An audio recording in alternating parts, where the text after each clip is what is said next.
talking to me? I'll be back. Funny how. It's funny. Describe what Marcellus Wallace looks like. You're not in Kansas anymore. You're on Pandora. We're back. I'm bad. He's black. And we're both mad. Guess what movie that's from? Fuck if I know, man. Lethal Weapon 2. Know your movies. We're bad. You're black. I'm mad. Okay. I'm Michael Cranney. Okay. Yeah, Michael Cranney. And this. I'm Braden Willis. Okay, right? I'm Braden Willis, and today we're going to be giving you our 2 cents on James Gunn's movie Guardians of the Galaxy. Let's take a look at the trailer. The galaxy is facing an unstoppable threat. Ronan could destroy us all.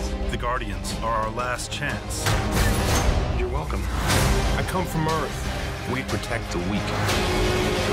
I will fight beside you. I'm a warrior and a weapon. She's hot. I'm Groot. Quit smiling. You're supposed to be a professional. I will destroy your world. You gotta go through us. We're the Guardians of the Galaxy.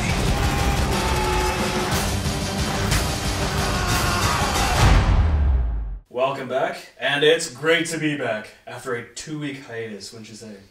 Is that your presenter voice? Yes, it is. It's pretty cool. It's very fancy. Fancy! Fancy, it's very fancy. Very fancy. It is good to be back. It's been a little 2-week break. Not our fault. No. Not our fault at all. But shit happens. It does. And there's not much we can do about it. But it is great to be back. In the 2 weeks that we've been away, I've got a haircut.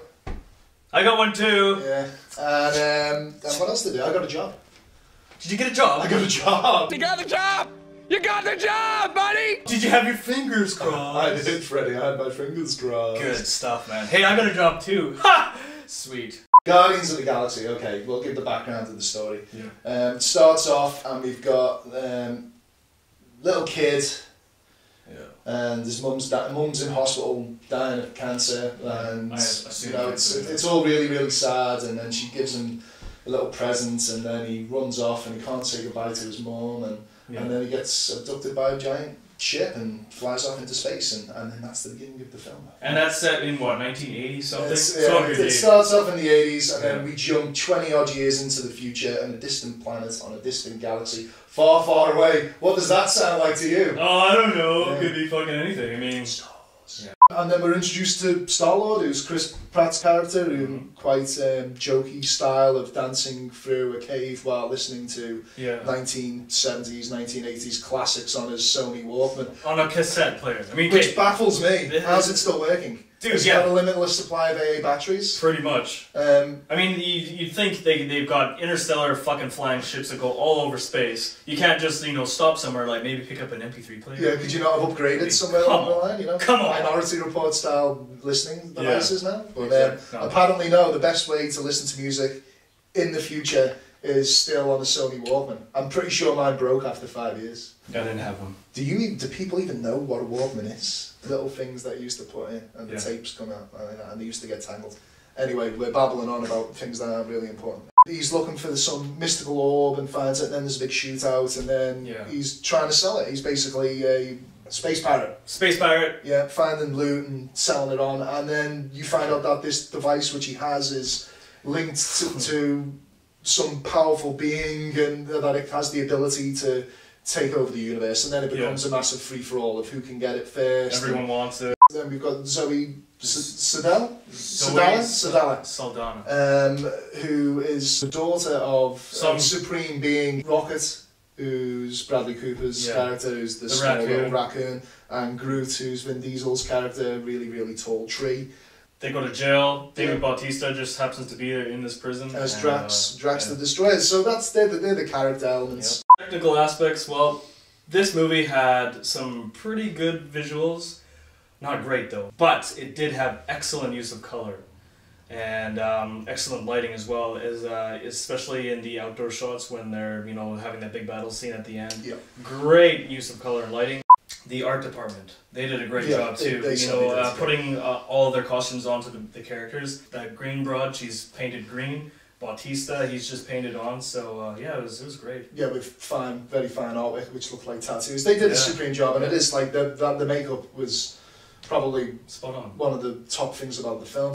There's a lot of jokes and a lot of dialogue which is going to go over most of the target audience of this film, because it's made by fanboys who grew up in the 80s. Yeah. And okay, you want to do little homages to certain things, that's fine. That's if you're a director and you know you've got a lot of respect for other people that have come before you and you want to do a little silent nod to their films. Yeah. That's good, but when I watched this movie I just thought it's just like a bad version of Star Wars. Yeah. A lot of people are loving this movie, all the reviews are saying it's great. For me, I think it's a lot like production's just poking that stick and saying, this film, give it good reviews, give it good reviews, give it good reviews, and they're all bowing down to it because they're afraid of the big corporations. And so that's just what it comes down to. How would you rate it? What would you give it? 5 out of 10. I'm going to give it 5 out of 10 as well, just because, well, it does look good. I mean, because of the use of color and all that, it was great, but because of the story and all the lame-ass jokes, sorry. And as well, at the ending of the credits, I'm sorry, but no, you cannot have Howard the Duck. Because Howard the Duck sucks. We sat down waiting, because obviously Marvel always puts a little thing at the end. Yeah, I thought it was going to be cool. And waited and thought, oh, maybe it's going to be a nice little subline into the Avengers, because that's what they're trying to do. Should've. And Howard the Duck pops up, and it's like, did any of the kids who came to see this movie even know who Howard the Duck is? No, they don't. Now he's a CGI character. Now he's a CGI character, and yeah, great. Top notch. So, way to go, guys. 5 out of 10. Right, this is usually the part of the show where I go into new movie news. Yes. But apparently I talk too much, that's what I've been told. He does. And I'm bogarting the mic like I'm doing right now. See, I'm still talking. I'm still talking right now. Too much. So this week, you're going to do it. New movie news? Yeah. Here we go. All right. Let's hear it. I'm excited. Wow, let me load up my guns. Oh, shit. Richard Linklater is supposed to be doing a remake of the 1964 movie The Incredible Mr. Limpet, which starred Don Knotts, and he was a man who liked fish, and he wanted to become a fish. He wishes to be a fish. Does he like fish like that rapper? What's his name? Kanye West. I'm going home! Richard Linklater, he's pulling out of that, and he's going to be doing a sequel to his famous masterpiece, Dazed and Confused. Wow. Oh, yeah. Now I've got my guns out. Wow. Okay. You caught my attention now. However, it doesn't have the same characters as Dazed and Confused. It's nothing to do with any of those characters. Lost my attention. I know, so Matthew McConaughey's not going to be in it? There's no Matthew McConaughey, you know, that's too bad. High school girls. He's not going to be 45 years old now and still hitting on, you know, high school broads. That's what I love about these high school girls, man. I get older, they stay the same age. Yes, they do. So that's kind of. That's a shame because I would watch that movie. That'd be good. Yeah. But yeah, he's going to be making a sequel to that. It's about his first weekend in college, and the title is "That's What I'm Talking About." So what's the title?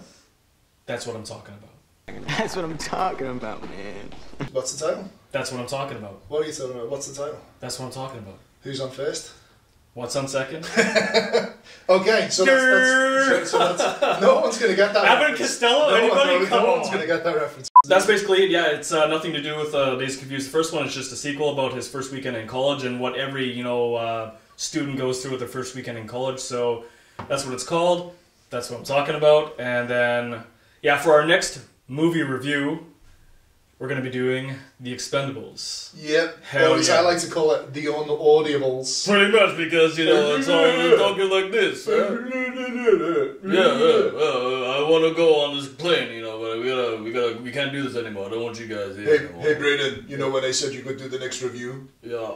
I lied. It will be The Expendables. Yeah. I'm really looking forward to it because there's still that kid who's 10 years old that lives inside me that was born in 1985.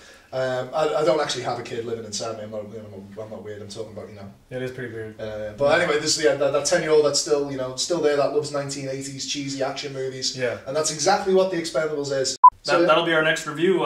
Please leave some comments and subscribe right about here. Yep. And we'll see you next review. Yep. Thanks for watching.